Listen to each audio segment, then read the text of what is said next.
High, WhatsApp. Hopefully অনেক অনেক ভালো আছে। তোমাকে কেমন ভাবে ঠিক তাই না? এটা তো অনেকেই প্রশ্ন যে আসলে আমরা কেমন বা কিরকম মানুষ আমাদের কেমন ভাবে, এটা নিয়ে সবাই অনেক কনফিউজ। বা তুমি অনেক ভালো বাট লোকে তোমাকে অনেক খারাপ ভাবে, কেন জানো? তোমার ফ্রেন্ড সার্কেলের জন্য।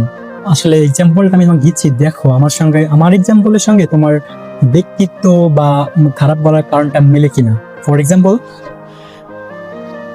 এটা দেখো, জাস্ট একটা অ্যালফাবেট বা নাম্বার। অনেকে বলবে এটা একটা নাম্বার, অনেকে বলবে একটা অ্যালফাবেট। এখন দেখাচ্ছি, এখন এটা কি সেম জিনিস আছে, জাস্ট আমি সামনে একটা 2 নাম্বার অ্যাড করে দিছি। এখন এটাকে সবাই বলবে যে 213, আই মিন একটা নাম্বার, ঠিক আছে? এখন পরেরটা আসা যাক।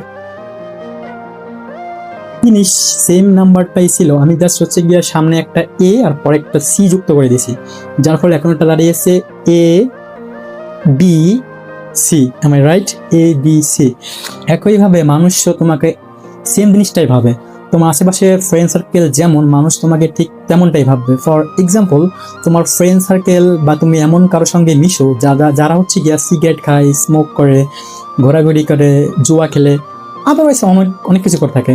এখন তুমি তাদের সঙ্গে মিশলে তুমি যতই ভালো হও না কেন, লোক তোমাকে খারাপ ভাববেই, কারণ তোমার আশেপাশের ফ্রেন্ড সার্কেল সবাই হচ্ছে গিয়া অ্যাডিক্টেড কোনো একটা পেশায় বা নেশায়, যার ফলে তুমি যতই ভালো হও না কেন, তোমাকে ঠিক বাইরে মানুষ তাই ভাববে তুমিও তাদের মতো একজন। এখন তুমি যদি অনেক ভালো বা অনেক খারাপ হও, তোমার ফ্রেন্ড সার্কেল অনেক ভালো হয়, তুমি যতই খারাপ হও না কেন, তুমি যখন তাদের সঙ্গে ঘুরবা, ফিরবা, মিশবা, খাবা, লোকে ভাববে যে সব ছেলে তো ভালো, এই ছেলেটাও তাদের মধ্যে একজন ভালো কোয়ালিটিফুল সম্পন্ন ছেলে।